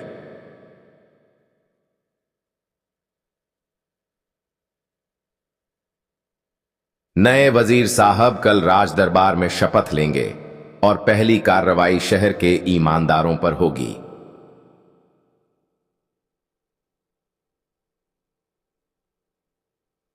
मुल्ला नसीरुद्दीन उस वक्त अपने आंगन में आम की गुठलियों पर ध्यान केंद्रित कर रहे थे। वो गिन नहीं रहे थे, वो नए उनका भविष्य पढ़ रहे थे। ये देखो, उन्होंने अपनी छड़ी से इशारा किया, इसमें जो दाग है वही सबूत है कि फल तो मीठा था, लेकिन काटने वाला नीयत से खट्टा निकला। उनका शागिर्द रहीम, जो हमेशा हर बात को सच मान लेता था, आंखें चौड़ी करके बोला, तो फिर इंसानों को भी आम की तरह तोलना चाहिए मुल्ला साहब। नहीं रहीम, मुल्ला ने मुस्कुराकर कहा, इंसानों को तो कभी कभी सूंघ कर ये नहीं पहचाना जा सकता। अब इसी शहर में देख लो, कई ऐसे लोग हैं जो ईमान की बात करते हैं, लेकिन रात को अपना ईमान अलमारी में बंद करके चाबी चाटते हैं। रहीम समझा नहीं, पर नोट कर लिया। उसी वक्त शहर में कुछ ऐसा हुआ जो मुल्ला की अगली चाल का कारण बनने वाला था। रिश्वत का पहला साया शहर की पश्चिमी गली में रहने वाला एक व्यापारी था, गुलाम रसूल। उसकी कपड़ों की दुकान पूरे बाजार में मशहूर थी, लेकिन यह बात कम लोग जानते थे कि वह कपड़ों के साथ साथ अफसरों को भी नरम करता था, रुपये की गर्माहट से। उसका नया प्लान था, एक सरकारी इमारत के ठेके में सबसे कम दाम लगाकर काम हथियाना, और फिर घटिया सामग्री से निर्माण कर सरकारी खजाने को चुना लगाना। मगर नया वजीर शेर दिल खान इतना सीधा नहीं था। उसने घोषणा की, हर प्रस्ताव की जांच एक ईमानदार नागरिक करेगा, वो नागरिक जिसे जनता खुद नामित करे। इस घोषणा के साथ ही लोग सोच में पड़ गए, और तभी किसी ने नाम लिया, मुल्ला नसीरुद्दीन। बिना चुनाव, बिना चर्चा, पूरा बाजार इस नाम पर सहमत हो गया। योजना और चालें गुलाम रसूल को जब यह खबर मिली, तो उसने अपने चारों खास लोगों को बुलाया। एक था नाजिम, जो बातें बनाता था। दूसरा था मेहताब, जो अफसरों को खुश करने की कला जानता था। तीसरा था करीम, जो पैसे का खेल जानता था। और चौथा था एक लकड़ी का बक्सा, जो दिखता था खाली, लेकिन उसमें भरा जाता था रिश्वत। मुल्ला को खरीदो, गुलाम रसूल बोला, अगर उसे मोड़ा न जा सका तो मेरी दुकान भी न रहेगी और ठेका भी हाथ से जाएगा।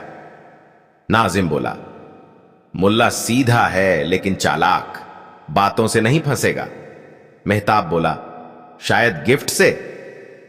करीम मुस्कराया, तोहफा ऐसा दो जो तोहफा लगे ही नहीं। तीनों ने मिलकर योजना बनाई।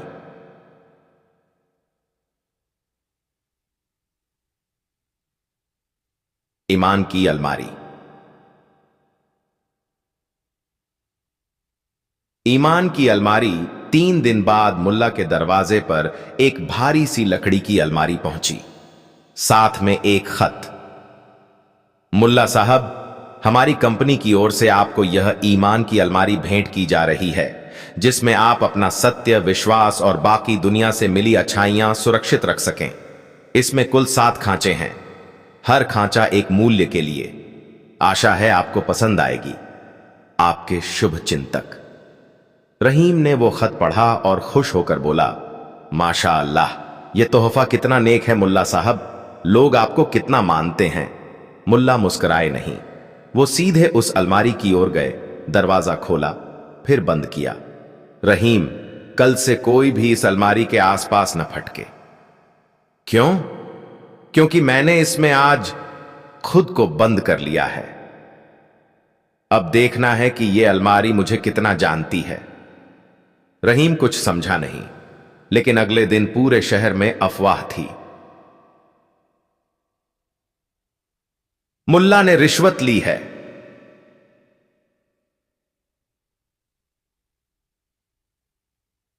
अफवाहों का बवंडर शहर में बातें उड़ने लगीं। मुल्ला के घर जो अलमारी आई थी उसमें सोने की ईंटें थीं। उसने जांच से खुद को हटा लिया, वो भी बिक गया। गुलाम रसूल अपने ऑफिस में बैठकर हंस रहा था। अलमारी ने अपना काम कर दिया, अब किसी को कुछ साबित करने की जरूरत नहीं। लेकिन वो भूल गया था, मुल्ला नसीरुद्दीन का मतलब ही है उम्मीद की उलटी चाल। मुल्ला की अदालत 2 दिन बाद मुल्ला खुद दरबार में पहुंचे, बिना बुलाए। हुजूर, उन्होंने कहा, क्या मैं इस इमारत की ईंटों को अपनी नजरों से परख सकता हूं? बादशाह ने कहा, पर तुम तो जांच से हट गए थे। नहीं हुजूर, मैंने तो सिर्फ अपनी बयारा ईमानदारी को अलमारी में बंद किया था, ताकि देख सकूं दुनिया उसे पहचानती है या सिर्फ उसका दिखावा करती है। वजीर ने पूछा, और तुम्हारा निर्णय? गुलाम रसूल की दीवारें अभी खड़ी भी नहीं हुई, पर उनमें दरारें दिखने लगी हैं, और इन दरारों से निकली है एक सड़ी हुई गंध। गंध? बादशाह चौंका। जी हां, मुल्ला बोले, मैंने वो अलमारी जांची।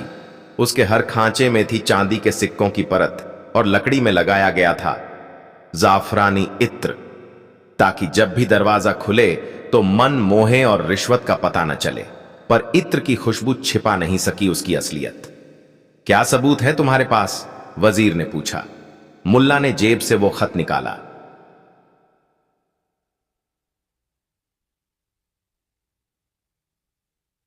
ईमान की अलमारी। फिर उसी अलमारी को लाकर दरबार में खोल दिया, सबके सामने, बिना कुछ छिपाए। भीड़ चुप थी। और ये देखिए, मुल्ला ने इशारा किया, हर खांचे के नीचे चुपचाप छिपे सोने के टुकड़े। नाम लिखे हुए नहीं हैं, पर नीयत खुद अपना नाम बता देती है। मामला खुला और बंद बादशाह ने सबूत देखकर ठेका रद्द कर दिया। गुलाम रसूल और उसके तीनों साथियों को सजा हुई और मुल्ला को मिली तारीफ की ईमानदारी की सबसे बड़ी थैली। मुल्ला ने वो थैली लेकर भी कुछ नहीं कहा, बस अलमारी के पास जाकर खड़ा हुआ और बोला, इस अलमारी को अब मैं किसी ऐसे को दूंगा जो अपने ईमान को ताले में नहीं, दिल में रखे। जब मुल्ला की ईमानदारी ने एक जासूस की पोल खोली और पूरा शहर दंग रह गया। राज दरबार में मुल्ला नसीरुद्दीन की अलमारी वाली ईमानदारी अब पूरे शहर में चर्चा का विषय बन चुकी थी। जिसने देखा उसने दांतों तले उंगली दबा ली कि एक आदमी न सिर्फ चाल को समझ गया, बल्कि उसे उस तरह उजागर किया जैसे कोई आईना चोर के सामने रख दे। पर यह कहानी वहीं खत्म नहीं हुई थी। दरबार में उस दिन मौजूद एक शख्स ने अलमारी को ध्यान से देखा। उसकी आंखों में कुछ ऐसा था जो बाकी सबसे अलग था। वो कोई और नहीं बल्कि वजीर ए तहकीकात रूफ मिर्जा था, जिसे बादशाह ने नियुक्त किया था देश की आंतरिक सुरक्षा और गुप्तचरों पर निगरानी रखने के लिए। जब सब लोग चले गए, रूफ ने अलमारी के पास जाकर धीमे से उसके पीछे की दीवार को टटोला। उसने पाया दीवार पर हल्का सा खरोंच का निशान था, जैसे किसी ने हाल ही में वहां कुछ टिकाया हो या हटाया हो। उसकी निगाहें सिकुड़ी। कुछ तो गड़बड़ थी। गुप्तचरों की गिरती परछाई। रूफ मिर्जा रात को अपने कक्ष में बैठा और सामने रखी गुप्तचरों की फाइल खोलकर एक नाम पर उंगली टिकाई, ताहिर बिन हमीद, शाही गुप्तचर। दरबार में हर रोज मौजूद सबकी निगाहों से ओझल, शांत, संयमित और कहा जाता था 100% वफादार। लेकिन रूफ को अब उस पर शक था, और उसकी शक की वजह थी वो अलमारी और उस अलमारी की साजिश। क्योंकि रूफ जानता था बिना दरबार के अंदर से मिली जानकारी के गुलाम रसूल जैसे व्यापारी ऐसी गहरी साजिश रच ही नहीं सकते।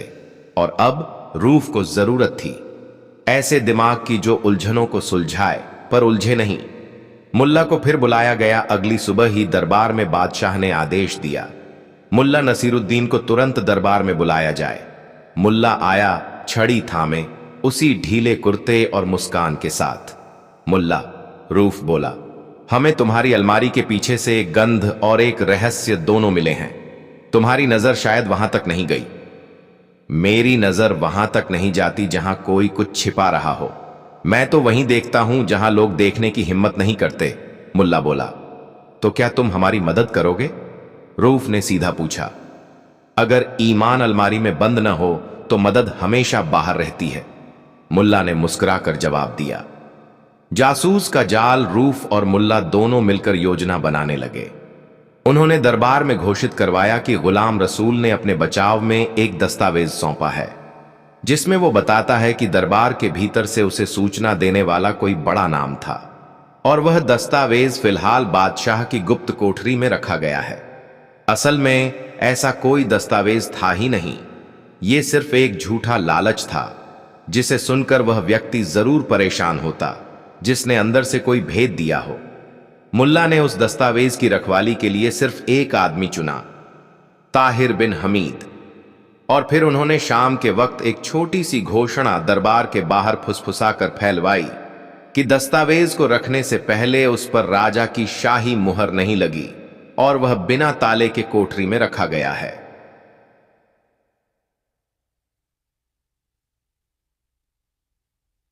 जाल में फंसी मछली रात के तीसरे पहर, जब चांद अपनी आधी चांदी फैला चुका था, रूफ और मुल्ला ने गुप्त कोठरी की छत में छेद से अंदर झांकना शुरू किया। सामने की मोमबत्ती की हल्की रोशनी में एक परछाई धीरे धीरे फिसली और दस्तावेज कोठरी की मेज से उठाया गया। कौन हो सकता है? रहीम ने फुसफुसाकर पूछा, जो इस बार गवाह था। वही जो दरबार में सबसे चुप रहता है, मुल्ला बोला। दस्तावेज उठाने वाला जैसे ही मुड़ा, चांदनी की रोशनी में चेहरा साफ हुआ, ताहिर बिन हमीद। पकड़ो इसे, रूफ चिल्लाया। सिपाही लपके, मगर ताहिर तेज था। वो कोठरी से निकलकर महल की पिछली सीढ़ियों से भागा, लेकिन रास्ते में मुल्ला की छड़ी से टकराकर गिरा और उसकी जेब से निकले 2 पुराने दस्तावेज और एक मोहर। सच का सूरज अगली सुबह दरबार में ताहिर को पेश किया गया। रूफ ने वो दस्तावेज बादशाह को सौंपे, जिनमें कई महीने पहले के फैसलों की कॉपियां थीं, जो केवल गुप्त दरबार में मौजूद लोगों को मालूम थीं। बादशाह दंग रह गए। मुल्ला बोला, हुजूर, ईमानदारी सिर्फ एक आदत नहीं है, वो पहचान है, और जो पहचान छिपाई जाए वो कभी सच नहीं होती। ताहिर, बादशाह ने गरजते हुए पूछा, क्यों किया ये सब? ताहिर चुप रहा। उसकी आंखों में डर नहीं था, अफसोस था। मैं अपने वतन के लिए काम करता था, लेकिन जब देखा कि बाहर वाले देश को मेरे अपने ही अधिक प्रिय हो गए, तो मैंने सोचा अगर कीमत नहीं मिली तो इज्जत ही सही। मुल्ला ने धीमे से कहा, इज्जत मांगकर नहीं, बांटकर मिलती है।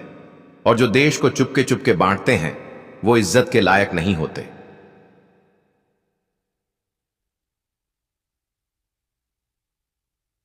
अंतिम न्याय ताहिर को देशद्रोह के आरोप में कारावास की सजा दी गई।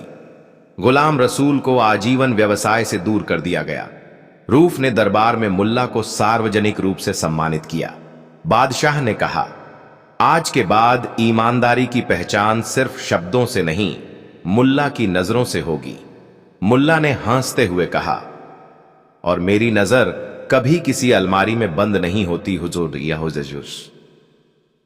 निष्कर्ष और सीख कभी कभी साजिशें सामने नहीं आती, बल्कि छाया में चलती हैं, और उन्हें पकड़ने के लिए सिर्फ कानून नहीं, समझ, धैर्य और थोड़ा सा हास्य चाहिए। मुल्ला नसीरुद्दीन ने यह साबित कर दिया कि इंसान की सबसे बड़ी ताकत उसका दिमाग है, पर उसकी सबसे बड़ी पहचान उसका ईमान। सीख, ईमानदारी वो दरवाजा है जो अगर एक बार बंद हो जाए तो फिर दुनिया के सारे ताले भी उसे खोल नहीं सकते, लेकिन अगर वो खुला हो तो हर अंधेरे में रोशनी की एक सीधी किरण हमेशा रहती है। बस उसे देखने के लिए नजर चाहिए और समझ चाहिए।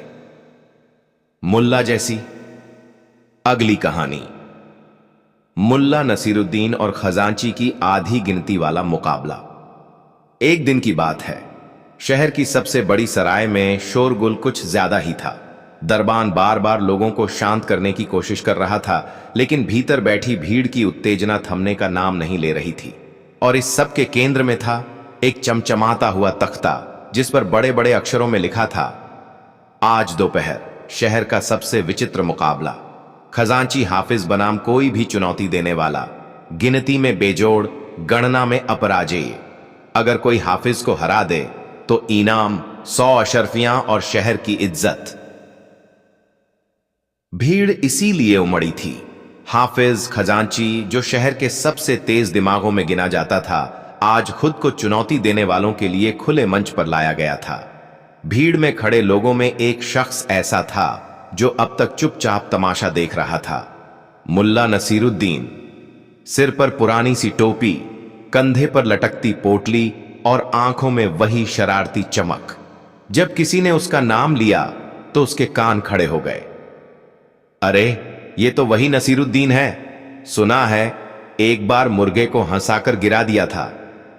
हां, और वो गधा प्रकरण याद है, जब उसने गधे को ही जज बना दिया था। भीड़ में फुसफुसाहटें शुरू हो गईं। नसीरुद्दीन मुस्कुराया, आगे बढ़ा और बोला, तो खजांची साहब को हराने वाला कोई नहीं मिला। हाफिज, जो अभी तक घमंड से भीड़ को देख रहा था, मुस्कुराया। तुम मुल्ला साहब, आप तो मजाकिया आदमी हैं। यह गिनती का खेल है, दाढ़ी में मसाले गिनने का नहीं। तो गिनते रहो जब तक दिमाग न चकरा जाए। मुल्ला बोला, मैं चुनौती देता हूं, आधी गिनती में तुम मुझसे नहीं जीत सकते। आधी गिनती? हाफिज ने हंसते हुए कहा, क्या कोई गिनती भी आधी होती है? बिल्कुल, मुल्ला बोला, आज तुम्हें यही समझाना है। भीड़ तालियां पीटने लगी। मुकाबले की शुरुआत सराय के बीचों बीच एक बड़ा तख्ता रखा गया। दोनों तरफ 2 कुर्सियां, सामने मेज और बीच में एक थैला। उसमें थी 100 चमचमाती अशरफियां। मेज पर घंटी रखी थी। नियम यह था, दोनों को एक एक करके वस्तुएं गिननी थीं, लेकिन आधी गिनती में, यानी किसी भी वस्तु को सामान्य गिनती के बजाय उसका आधा अर्थ निकालकर बताना था। और अगर चीजें अजीब हों तो उनका मतलब भी समझाना होगा। अजीब?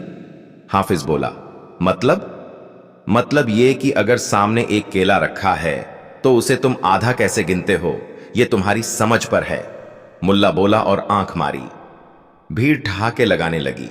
खेल शुरू हुआ। पहला राउंड, खजांची की चाल। हाफिज ने 5 संतरे रखे। लो मुल्ला साहब, बताओ इनकी आधी गिनती।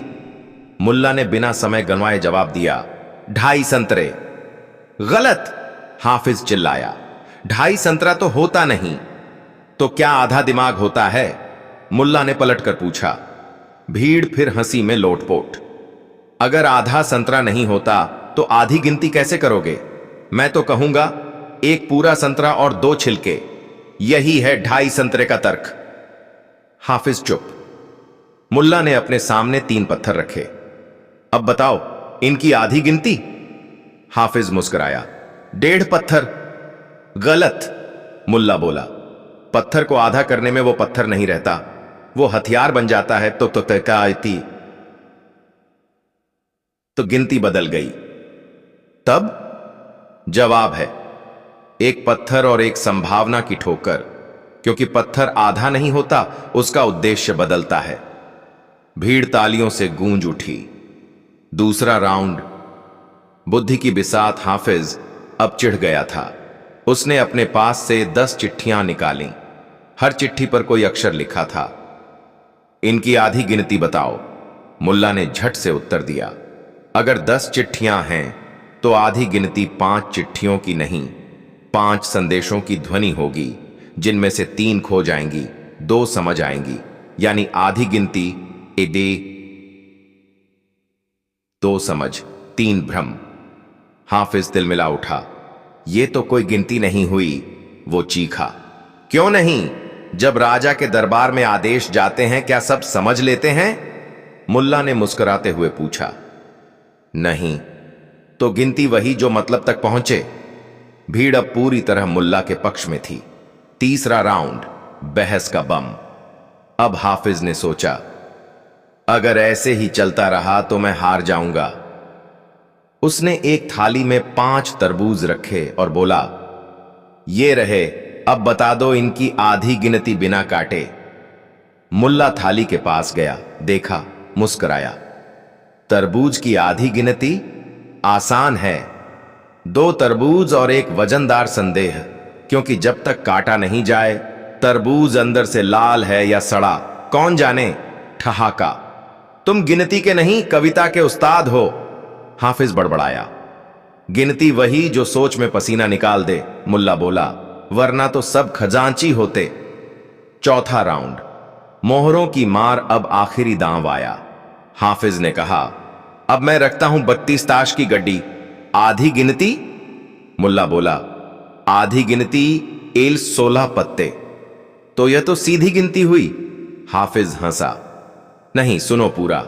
16 पत्ते, जिनमें से 2 राजा हैं जो हर बार युद्ध में अकेले पड़ते हैं, 3 गुलाम हैं जो अपनी चालें नहीं जानते, और एक जोकर है जो किसी भी गिनती को फुसला सकता है। भीड़ तालियों से गूंज उठी। हाफिज का चेहरा उतर गया। निर्णायक घड़ी, अब फैसला होना था। थैला खोला गया, अशर्फियां रखी गईं। भीड़ चुप। मुल्ला ने खड़े होकर कहा, अब मैं अंतिम वस्तु रखता हूं। एक सवाल, सिर्फ एक। पूछो, हाफिज ने कहा।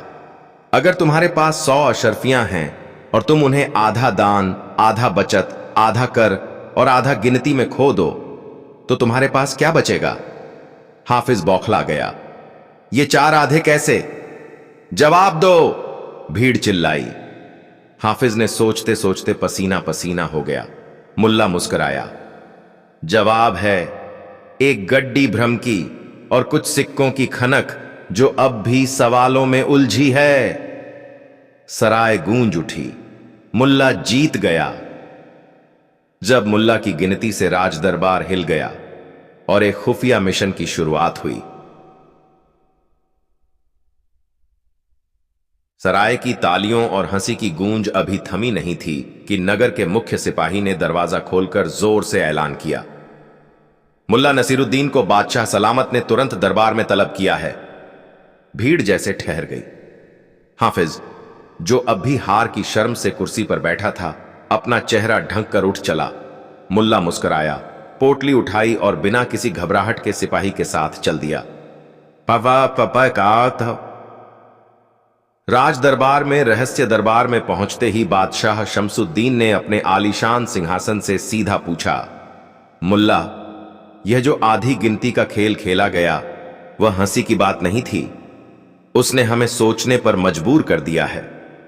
हुजूर, मुल्ला ने झुककर कहा, गिनती अगर गिनकर न सोची जाए तो वह सिर्फ संख्याएं होती हैं, ज्ञान नहीं। दरबार में सन्नाटा छा गया। वजीर आला ने कहा, लेकिन बादशाह सलामत, यह आदमी मजाकिया है। न कि कोई गणितज्ञ। दरबार के मामलों में मजाक नहीं चलता। बादशाह ने हाथ उठाया। मुल्ला, हम तुम्हें एक चुनौती देना चाहते हैं। यह कोई खेल नहीं बल्कि एक गुप्त मिशन है। मैं खेल से शुरू होता हूं पर अंत तक बात गंभीर ही होती है हुजूर। मुल्ला ने मुस्कुराते हुए जवाब दिया।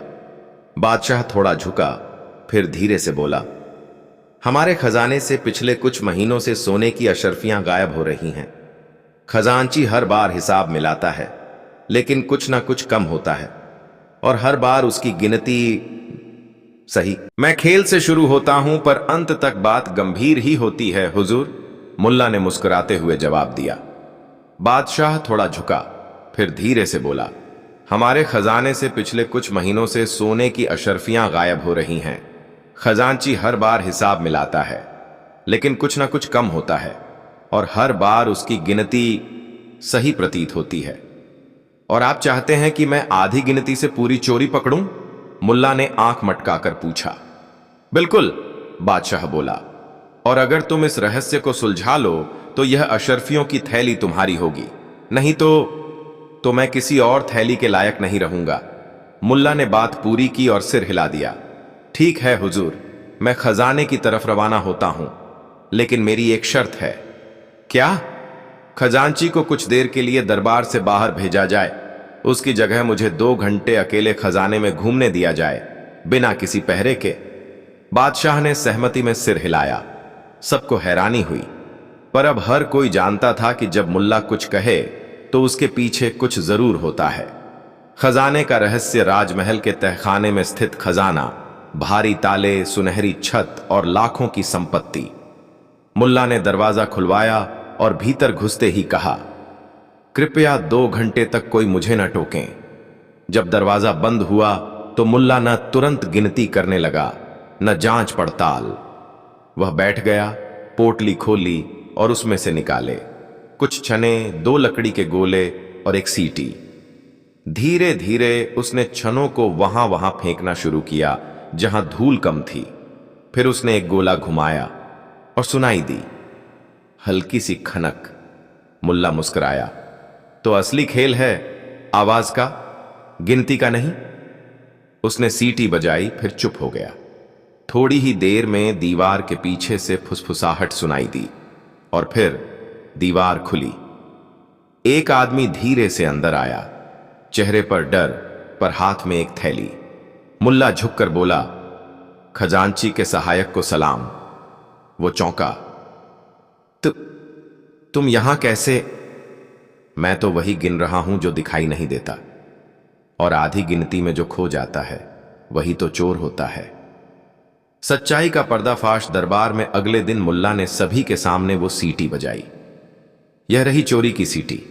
जब भी यह बजती, खजांची के सहायक दीवार की ओट से निकलकर 2 अशर्फियां निकाल लेता और खजांची को वापस वही संख्या लिखने देता जो पहले से दर्ज थी।